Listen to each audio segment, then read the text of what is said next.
Hello students, आज આપણે ધોરણ 11 નો ચેપ્ટર નંબર 9 ના લેક્ચર નંબર 3 માં પ્રોટીનની સંરચનાનો અભ્યાસ કરવાનો છે। આગળના પીરિયડમાં આપણે એમિનો એસિડ એટલે શું, બે એમિનો એસિડ જોડાવાથી ડાયપેપ્ટાઇડ કઈ રીતથી બને છે અને ઘણા બધા એમિનો એસિડ જોડાવાથી પ્રોટીન અથવા પોલીપેપ્ટાઇડ કઈ રીતથી બને છે, તો એનો આપણે અભ્યાસ કર્યો છે। તો પ્રોટીનનું રાસાયણિક બંધારણ આપણને ખબર છે। તો પ્રોટીનની પોલીપેપ્ટાઇડ શૃંખલા બન્યા પછી એની સંરચના એ 4 સ્તરની હોઈ શકે। સંરચના 4 પ્રકારની હોઈ શકે। પ્રાથમિક સંરચના, દ્વિતીયક સંરચના, તૃતીયક સંરચના અને ચોથા ક્રમની ચતુર્થક સંરચના। તો 4 પ્રકારની સંરચનાનો આપણે અભ્યાસ કરવાનો છે। તો આપણને ખબર છે સૌથી પહેલાં તો પ્રોટીન આ વિષમ પોલિમર છે। તો હવે આપણે એમિનો એસિડ આખા નથી બતાવતા, પણ એને ટૂંકમાં બતાવીએ છીએ। આ પહેલો એમિનો એસિડ એટલે એમિનો એસિડ 1। આ બાજુ આપણને ખબર છે એનું CO જૂથ હોય, આ બાજુ NH2 જૂથ હોય। આપણે સિમ્બોલ સ્વરૂપે એમિનો એસિડને બતાવીએ છીએ। આ પ્રથમ એમિનો એસિડ છે। એક એમિનો એસિડ બીજા એમિનો એસિડના NH જૂથ સાથે જોડાયેલ હોય તો વળી પાછું અહીંયા એમિનો એસિડનો બીજો પ્રકાર છે। આ બાજુ ફરી પાછું એનું CO જૂથ હોય। તો આવા ક્રમશઃ ઘણા બધા એમિનો એસિડ 3 એકબીજા સાથે કન્ટિન્યુ જોડાયેલા છે।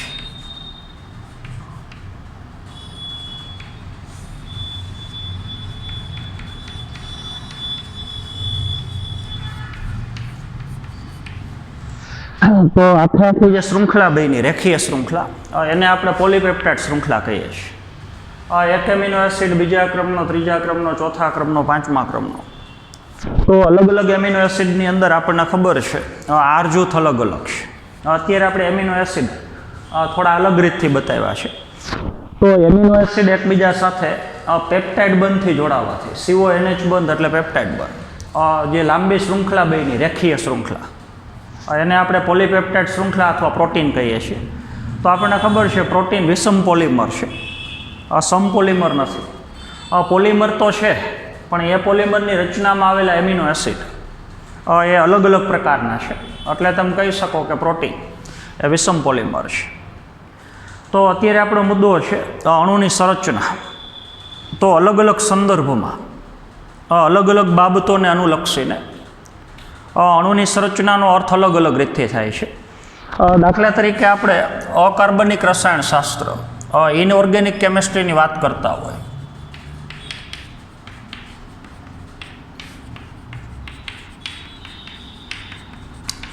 તો અકાર્બનિક રસાયણશાસ્ત્રની અંદર જે અણુની સંરચના છે એ આણ્વીય સૂત્ર સાથે સંબંધિત છે। તો ફક્ત અણુસૂત્ર ઉપરથી જ આપણે એની રચના સમજીએ છીએ। દાખલા તરીકે NaCl નામનો અણુ છે, સોડિયમ ક્લોરાઇડ, મેગ્નેશિયમ ક્લોરાઇડ છે, MgCl2। તો બંને રસાયણ અકાર્બનિક દ્રવ્ય છે। તો અકાર્બનિક દ્રવ્યની જ્યારે આપણે અણુની સંરચનાની વાત કરતા હોય તો અકાર્બનિક દ્રવ્યની અણુની રચના એ ફક્ત આણ્વીય સૂત્રો ઉપરથી સમજી શકો। NaCl છે, MgCl2 છે, H2O છે, અકાર્બનિક રસાયણશાસ્ત્રની અંદર। પણ જો આપણે કાર્બનિક રસાયણશાસ્ત્રમાં વાત કરતા હોય એટલે કે જો આપણે કાર્બનિક દ્રવ્યની અણુની સંરચના સમજવી હોય તો આપણને ખબર છે એને આપણે દ્વિપરિમાણમાં બતાવીએ છીએ, અથવા એની આપણે દ્વિપરિમાણીય રચના બતાવીએ છીએ। દાખલા તરીકે બેન્ઝીન છે, ફિનોલ છે। તો એવા ઘટકોને આપણે બેન્ઝીનની રિંગ સ્વરૂપે બતાવીએ છીએ। તો ખાલી અણુસૂત્ર ઉપરથી નહીં, ભેગી આપણે અણુની દ્વિપરિમાણીય રચના બતાવીએ છીએ। તો એ દ્વિપરિમાણીય રચના દાખલા તરીકે બેન્ઝીન છે, ફિનોલ છે, તો એ બધા અણુઓની અંદર કાર્બનિક રસાયણોની અંદર એની અણુ રચના દ્વિપરિમાણીય રચના ઉપરથી સમજીએ છીએ। ભૌતિકશાસ્ત્રની અંદર જો આપણે વાત કરતા હોય, ભૌતિક વૈજ્ઞાનિકો જ્યારે અલગ અલગ પ્રકારના અણુની રચનાનો અભ્યાસ કરતા હોય તો એ અણુની રચના ત્રિપરિમાણીય સ્વરૂપ ઉપરથી આપણે બતાવીએ છીએ, 3 ડાયમેન્શનની અંદર. તો એ તમે સમજી શકો છો. બધા એંગલથી આખી અણુની રચના, અણુનો દેખાવ. તો આણ્વિક રચનાનો અલગ અલગ સંદર્ભમાં અર્થ અલગ અલગ થાય છે. અકાર્બનિક રસાયણશાસ્ત્રમાં અણુની રચના આણ્વીય સૂત્ર ઉપરથી તમે સમજી શકો. NaCl છે, MgCl2 છે. કાર્બનિક દ્રવ્યનો અભ્યાસ કરતા હોય કાર્બનિક રસાયણશાસ્ત્રમાં તો અણુની રચના દ્વિપરિમાણીય સ્વરૂપ ઉપરથી સમજી શકો. દાખલા તરીકે બેન્ઝીન છે. ભૌતિકશાસ્ત્રની અંદર જ્યારે આપણે આણ્વીય રચનાનો અભ્યાસ કરતા હોય તો અણુની સંરચના એના ત્રિપરિમાણ સ્વરૂપને દર્શાવે છે, 3 ડાયમેન્શનની અંદર. તો હવે અત્યારે આપણો મુદ્દો છે જીવવૈજ્ઞાનિક પ્રોટીન. જૈવવૈજ્ઞાનિક પ્રોટીન એટલે સજીવ દેહની અંદર આવેલા પ્રોટીન. તો આપણો મુદ્દો અત્યારે આ છે. તો જીવવૈજ્ઞાનિક પ્રોટીનની જો આપણે સંરચના સમજવી હોય તો એની સંરચના 4 સ્તરીય છે. તો સંરચનાના 4 સ્તર એ સમજવા જરૂરી છે. ત્યારે આપણે પ્રોટીનની સંપૂર્ણ સંરચના આપણે સમજી શકીએ. તો એ 4 સ્તરમાં પહેલું છે પ્રાથમિક સંરચના, બીજું છે દ્વિતીય સંરચના, ત્રીજું છે તૃતીય સંરચના અને ચોથો ક્રમ છે ચતુર્થ સંરચના. તો સૌથી પહેલાં પ્રાથમિક સંરચના, તો એનો આપણે અભ્યાસ કરીએ છીએ. તો હવે તમને ખબર છે દરેક પ્રોટીન એમિનો એસિડના પેપ્ટાઇડ બંધથી જોડાવાથી બનેલી એક લાંબી રેખીય શૃંખલા છે. તો પ્રાથમિક સંરચના એટલે કાંઈ નહીં, એમિનો એસિડનો પોલીપેપ્ટાઇડ શૃંખલાની અંદર આવેલો અનુક્રમ. હું 5 પ્રકારના પ્રોટીન બતાવું, આ એક પ્રકારનો પ્રોટીન. એક પોલીપેપ્ટાઇડ શૃંખલા એટલે એક પ્રોટીન. તો આવી 5 શૃંખલા હું બતાવું તો એ 5 પ્રકારના પ્રોટીન. તો 5 પ્રકારના પ્રોટીનમાં અલગ અલગ પ્રકારના એમિનો એસિડ તો છે જ, પણ એ શૃંખલાની અંદર એમિનો એસિડનો ક્રમ અલગ અલગ છે. તો અલગ અલગ પ્રોટીનમાં અલગ અલગ પોલીપેપ્ટાઇડ શૃંખલામાં એમિનો એસિડની સંખ્યા, એના પ્રકારો અને ખાસ કરીને એના ક્રમ એ અલગ અલગ છે. તો કોઈ પણ પોલીપેપ્ટાઇડ શૃંખલાનું તમારે પ્રાથમિક સંરચના સમજવી હોય તો એમાં તમારે એમિનો એસિડના ક્રમ સમજવા પડે કે પ્રથમ ક્રમે કયો એમિનો એસિડ છે, બીજા ક્રમે કયો પ્રકાર છે, ત્રીજા ક્રમે કયો પ્રકાર છે, ચોથા ક્રમે કયો પ્રકાર છે, છેલ્લો એમિનો એસિડનો પ્રકાર કયો છે. દાખલા તરીકે પહેલો છે એ ગ્લાયસિન છે, બીજો એલેનિન છે, ત્રીજો ફિનાઇલ એલેનિન છે, ચોથો મિથિયોનિન છે. તો અલગ અલગ પોલીપેપ્ટાઇડ શૃંખલામાં અલગ અલગ પ્રોટીનમાં એમિનો એસિડનો ક્રમ અલગ અલગ છે. એટલે જો ક્રમ બદલાય તો પોલીપેપ્ટાઇડ શૃંખલા પ્રોટીનનો પ્રકાર બદલાય. તો પોલીપેપ્ટાઇડ શૃંખલામાં એમિનો એસિડનો ક્રમ કેવો હશે એ જનીનો નક્કી કરે છે. અલગ અલગ પ્રકારના પ્રોટીન અલગ અલગ પ્રકારના જનીનમાંથી બને છે. તો જનીનની અંદર જે પ્રકારની માહિતી છે તો એ માહિતી પ્રમાણે પોલીપેપ્ટાઇડ શૃંખલાની અંદર એમિનો એસિડનો ક્રમ નક્કી થાય છે. તો પોલીપેપ્ટાઇડ શૃંખલામાં એમિનો એસિડ કયા ક્રમે આવેલા છે, કયા પ્રકારનો એમિનો એસિડ, પહેલો એમિનો એસિડ કયો છે, બીજો, ત્રીજો, એ બાબતને પ્રોટીનની પ્રાથમિક સંરચના કહીએ છીએ. તો આવું પ્રોટીન આપણને રિબોઝોમની સપાટી ઉપર જોવા મળે છે. તો આપણને ખબર છે રિબોઝોમની સપાટી ઉપર જ્યારે પ્રોટીન સંશ્લેષણની ક્રિયા થતી હોય તો નવા બનેલા જે પ્રોટીન હોય, હજી પ્રોટીન બન્યા જ હોય, તો ત્યારે પ્રોટીન રેખીય શૃંખલા સ્વરૂપે હોય સીધા સીધા, એને પ્રોટીનનું પ્રાથમિક સંરચના કહે છે. તો હવે જે પ્રોટીનને આપણે બતાવશું એ થોડું સંજ્ઞા સ્વરૂપે બતાવશું. આ ગોળ ટપકું બતાવીએ એટલે એમિનો એસિડ, એ જોડાયેલો છે બીજો એમિનો એસિડ, ત્રીજો. તો આવા કન્ટિન્યુ ઘણા બધા એમિનો એસિડ એકબીજા સાથે જોડાયેલા છે. તો ઘણા બધા એમિનો એસિડ જોડાવાથી એ લાંબી જે રેખીય શૃંખલા બની, હજી શૃંખલા બનેલી જ છે, એમાં હજી કોઈ પણ પ્રકારનું પરિવર્તન ન આવ્યું હોય તો સીધે સીધી જે શૃંખલા છે એમાં એમિનો એસિડના ક્રમ કેવા છે એ બાબતને એની પ્રાથમિક સંરચના કહીએ છીએ. બીજું પ્રોટીન પોલીપેપ્ટાઇડની એક લાંબી શૃંખલા છે. તો હવે ત્યાં તમારે જોવાનું આખી શૃંખલામાં ડાબી બાજુના છેડે પ્રથમ ક્રમનો એમિનો એસિડ છે અને જમણી બાજુના છેડે છેલ્લા ક્રમનો એમિનો એસિડ છે.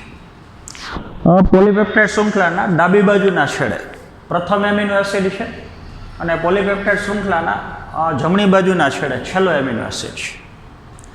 તો પ્રથમ એમિનો એસિડનું પહેલો એમિનો એસિડ એનું આ બાજુ NH2 સમૂહ છૂટો છે. તો કાલે આપણે વાત કરી તેમ એને તમે N ટર્મિનલ કહી શકો. તો ડાબી બાજુના છેડે જે પ્રથમ એમિનો એસિડ છે એ N ટર્મિનલ એમિનો એસિડ છે, કારણ કે એનું NH2 જૂથ છૂટું છે. જમણી બાજુના છેડે છેલ્લો એમિનો એસિડ છે, તો છેલ્લા એમિનો એસિડનું કાર્બોક્સિલ જૂથ છૂટું છે, તો એને તમે C ટર્મિનલ એમિનો એસિડ કહી શકો. તો પ્રથમ amino acid N terminal N વાળો છેડો ધરાવે છે અને છેલ્લો એમિનો એસિડ C વાળો છેડો ધરાવે છે. ટર્મિનલ એટલે અંત ભાગ. તો એક બાજુનો ડાબી બાજુનો છેડો N ટર્મિનલ છે અને જમણી બાજુનો છેડો C ટર્મિનલ છે. તો આને આપણે પ્રોટીનની પ્રાથમિક સંરચના કહીએ છીએ. ત્યારબાદ પ્રોટીનની દ્વિતીય સંરચના.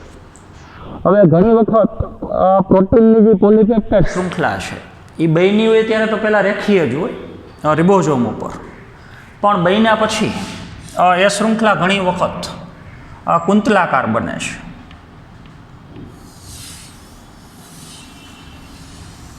તો એ જે પ્રોટીનનું સ્વરૂપ છે એને આપણે પ્રોટીનની દ્વિતીય સંરચના કહીએ છીએ. તો હવે તમે જોઈ શકો છો કે પ્રોટીનનો અણુ એકદમ દોઢ નથી, દંડ સ્વરૂપે નથી. દોઢ એટલે એકદમ નકોર. તો પ્રોટીનનો અણુ બન્યા પછી નક્કર નથી, દોઢ દંડ સ્વરૂપે નથી, પણ પ્રોટીનનો અણુ કુંતલ સ્વરૂપે છે, કુંતલાકાર બને છે. તો જો પ્રોટીનની પોલીપેપ્ટાઇડ શૃંખલા બન્યા પછી બરોબર સમજવાનું છે, સીધે સીધી રેખીય ન રહેતી હોય. આ બધા એમિનો એસિડ છે એક પછી એક, ગોળ ટપકા જેટલા બતાવી. તો અલગ અલગ એમિનો એસિડ પેપ્ટાઇડ બંધથી એકબીજા સાથે જોડાયેલા છે. તો શૃંખલા બન્યા પછી પહેલાં એનું પ્રાથમિક બંધારણ અને પછી જો શૃંખલા કુંતલાકાર બનતી હોય, કુંતલ વળતા હોય, તો એ પ્રોટીનની દ્વિતીય સંરચના છે. તો જ્યારે પ્રોટીનની બનેલી પોલીપેપ્ટાઇડ શૃંખલા કુંતલાકાર બનતી હોય તો કુંતલનો જે વળાંક છે એ હંમેશા જમણી બાજુ હોય. આ બધા વળાંક તમે જુઓ છો જમણી બાજુ છે. ડાબી બાજુ મોટા ભાગે વળાંક ન હોય. તો આ ખાસ યાદ રાખવાનું છે કે પ્રોટીનની દ્વિતીય સંરચનામાં આ પ્રોટીન જ્યારે કુંતલાકાર બને છે તો એ કુંતલનો વળાંક એ મોટા ભાગે જમણી બાજુ હોય છે. તો પોલીપેપ્ટાઇડ શૃંખલા જમણી બાજુ કુંતલ બનાવી અને આખી સ્પ્રિંગની જેમ ગૂંચળામય બને છે, કુંતલાકાર બને છે. તો એને આપણે પ્રોટીનની દ્વિતીય સંરચના કહીએ છીએ. તો પ્રોટીનની જે દ્વિતીય સંરચના છે એ તંતુ સ્વરૂપે લાંબી છે, રેસામય સ્વરૂપ છે. તો આવા પ્રોટીન મોટા ભાગે બંધારણીય ઘટકો હોય અને આવા પ્રોટીન પાણીમાં મોટા ભાગે અદ્રાવ્ય છે. તો પ્રોટીનની જે દ્વિતીય સંરચના છે એ તંતુ સ્વરૂપે છે અને પાણીમાં અદ્રાવ્ય છે. એક પરિવર્તન આવું હોઈ શકે. આ દ્વિતીય સંરચના છે, પ્રાથમિક બન્યા પછી હવે તૃતીય સંરચના. પ્રોટીનની બનેલી જે લાંબી શૃંખલા છે, પોલીપેપ્ટાઇડ શૃંખલા, એ પોતાના ઉપર ગૂંચળું વળી જાય અને આખું ત્રિપરિમાણ સ્વરૂપ બતાવે તો એને પ્રોટીનની તૃતીય સંરચના કહી શકો.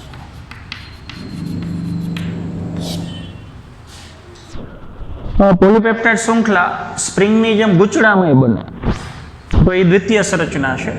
તો એ પ્રોટીન રેસામય છે, પાણીમાં અદ્રાવ્ય. તો આવા પ્રોટીન મોટા ભાગે રચનાત્મક એકમ હોય. પણ જો પ્રોટીનની બનેલી પોલીપેપ્ટાઇડ શૃંખલા કુંતલાકાર ન બને, આ બે છેડા પકડીને આમ ખેંચો તો આવી લાંબી શૃંખલા છે. ઊનનો દડો તમને ખબર છે, ઊનના દડામાં જેમ ઊન પોતાની ઉપર આમ ગૂંચળું વરેલું હોય, એમ પોલીપેપ્ટાઇડ શૃંખલા પોતાના ઉપર ઊનના પોલા દડાની જેમ આમ ગોઠવાયેલી હોય અને આખે આખું જે ત્રિપરિમાણ સ્વરૂપ બન્યું હોય તો એને પ્રોટીનની આપણે તૃતીય સંરચના કહીએ છીએ. તો તૃતીય સંરચનામાં પ્રોટીન ગોળાકાર હોય છે, ગ્લોબ્યુલર પ્રોટીન, ગોળાકાર એટલે. અને દ્વિતીય સંરચનાની અંદર પ્રોટીન રેસામય અથવા તંતુમય પ્રોટીન હોય છે. તંતુમય પ્રોટીન મોટાભાગે રચનાત્મક એકમ હોય. રચનાત્મક એકમ એટલે કોઈ રચનામાં આવેલો હોય. અને ગ્લોબ્યુલર પ્રોટીન એ મોટાભાગે ક્રિયાત્મક હોય, અલગ અલગ પ્રકારના કાર્ય કરતા હોય. તો કોષરસની અંદર આવેલા જે મોટાભાગના પ્રોટીન છે એની સંરચના તૃતીય સંરચના હોય. ઉત્સેચકો બધા તૃતીય સંરચના દર્શાવે છે. તો કોષરસમાં આવેલા ગોળાકાર પ્રોટીન ઉત્સેચક તરીકે વર્તા ગોળાકાર પ્રોટીન તો એ અલગ અલગ પ્રકારના કાર્ય કરે છે. તો આને ક્રિયાત્મક પ્રોટીન કહી શકો અને આ રચનાત્મક પ્રોટીન છે. તો તૃતીય સંરચના એ પ્રોટીનનું ત્રિપરિમાણ સ્વરૂપ રજૂ કરે છે અને અલગ અલગ પ્રકારના જૈવિક કાર્ય કરે છે. દ્વિતીયક સંરચના એ તંતુમય અથવા રેસામય છે, જે અલગ અલગ પ્રકારના ઘટકોની ફક્ત રચના કરે છે. તો આ રેસામય પ્રોટીન છે. કોલેજન પ્રોટીન છે, ઇલેસ્ટિન પ્રોટીન છે, તો એ બધા પ્રોટીન તંતુમય પ્રોટીન છે. અલગ અલગ પ્રકારના જે ગોળાકાર પ્રોટીન છે, ઉત્સેચકો ખાસ કરે તો એ ગ્લોબ્યુલર પ્રોટીન છે. તો આનો ગુણધર્મ ક્રિયાત્મક છે અને આનો ગુણધર્મ એ રચનાત્મક છે. તો 3 પ્રકારની સંરચના પ્રોટીનની. પ્રોટીનની ચોથા ક્રમની સંરચના ચતુર્થક સંરચના છે. તો એ આપણે થોડું સમજવું.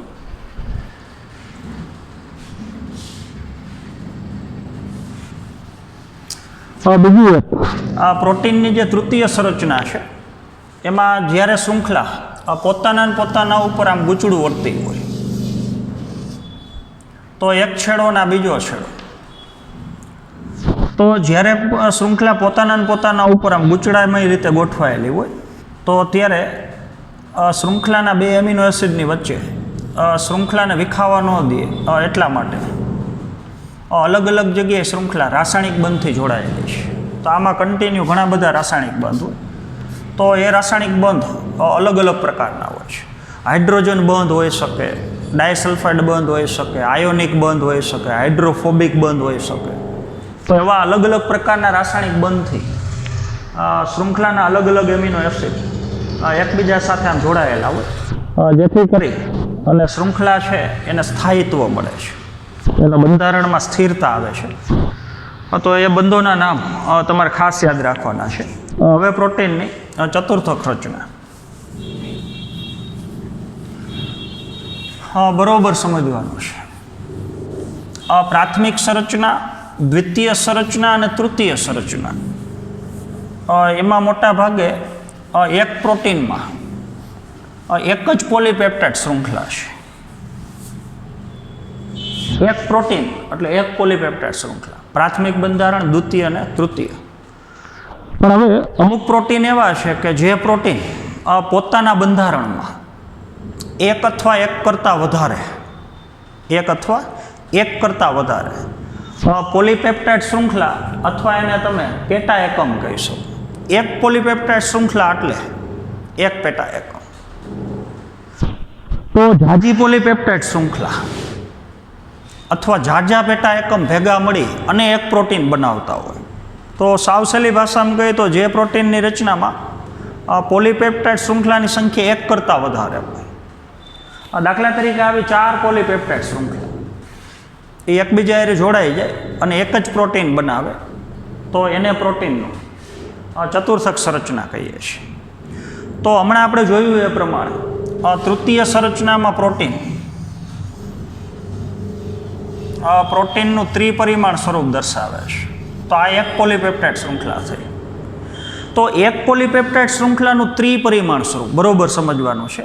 તો તૃતીય સંરચના એક પોલીપેપ્ટાઇડ શૃંખલાની ત્રિપરિમાણ સ્વરૂપ રચના એટલે તૃતીય સંરચના.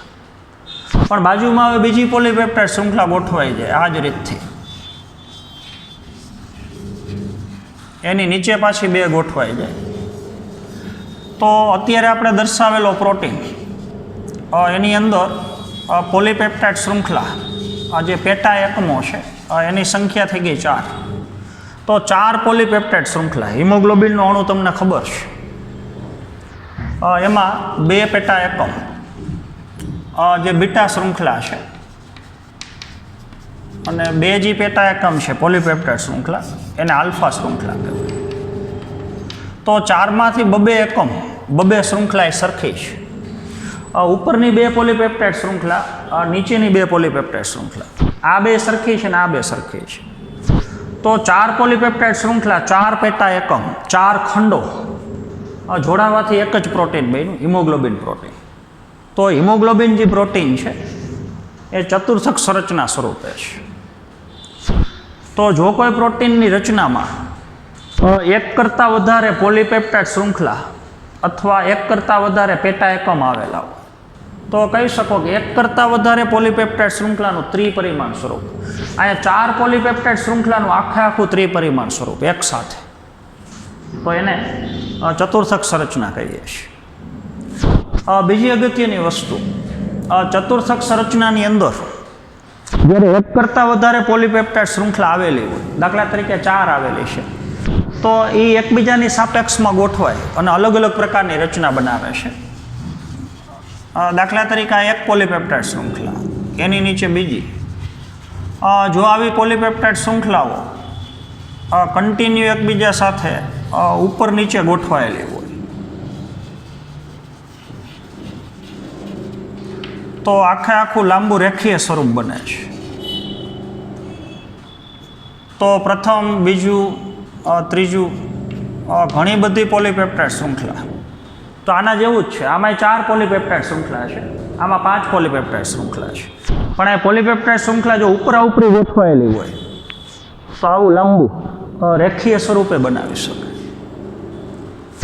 તો ઘણા બધા 5 પેટા એકમ, 5 પોલીપેપ્ટાઇડ શૃંખલા એ એકબીજાની સાપેક્ષમાં ગોઠવાય અને લાંબુ સ્વરૂપ બનાવે છે, તો રેખીય છે.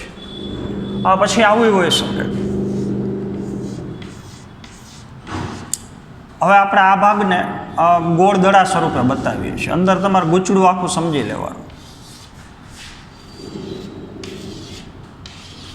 અહીંયા 4 પેટા એકમ છે, અહીંયા 5 પેટા એકમ છે, અહીંયા દાખલા તરીકે ઘણા બધા પેટા એકમ છે.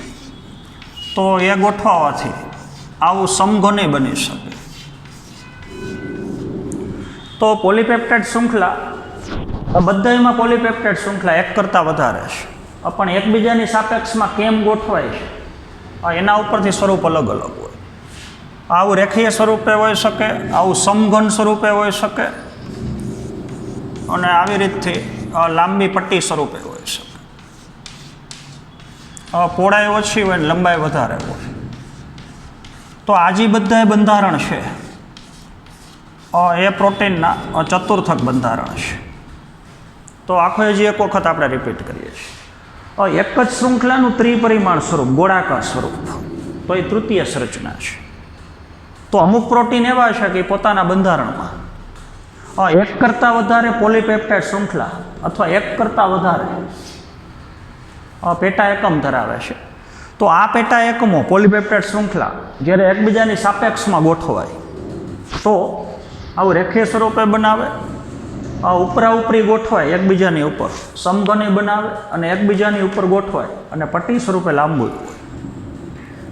તો એક કરતાં વધારે પોલીપેપ્ટાઇડ શૃંખલાનું આખું ત્રિપરિમાણ સ્વરૂપ, એને આપણે ચતુર્થક બંધારણ કહીએ છીએ. દાખલા તરીકે હિમોગ્લોબિનનો અણુ, તો એમાં 4 પેટા ખંડ, 4 પેટા એકમ છે, એમાં 2 ખંડ સરખા છે, એટલે 2 શૃંખલા બીટા પ્રકારની છે, 2 શૃંખલા આલ્ફા પ્રકારની છે.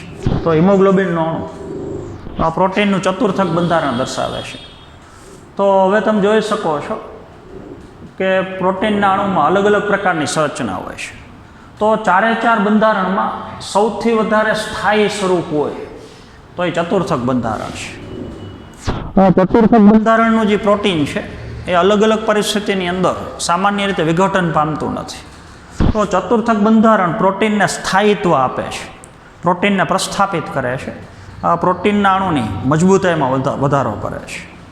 તો ચતુર્થક બંધારણમાં અલગ અલગ પોલીપેપ્ટાઇડ શૃંખલા એકબીજા આવી, હમણાં આપણે વાત કરી એ પ્રમાણે અલગ અલગ પ્રકારના રાસાયણિક બંધ, હાઇડ્રોજન બંધ છે, ડાયસલ્ફાઇડ બંધ છે, એનાથી શૃંખલાઓ એકબીજા સાથે જોડાયેલી હોય છે.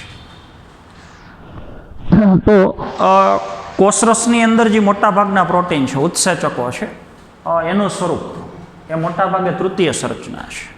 તો ક્રિયાત્મક પ્રોટીન આ છે, આ મોટાભાગે રચનાત્મક પ્રોટીન છે. તો પ્રથમ જૈવિક અણુ, આ ચેપ્ટરમાં આપણે 5 પ્રકારના જૈવિક અણુ ભણવાના છે. એમાંથી પ્રોટીનની સંરચના, પ્રોટીનનો આખો ટોપિક એ પૂર્ણ થઈ ગયો છે. તો આવતા પીરિયડમાં હવે બીજા ક્રમનો જૈવિક અણુ, આપણે લિપિડનો અભ્યાસ કરવાનો છે. તો આજના પીરિયડમાં આપણે અહીંયા સુધી રાખશું. Thank you.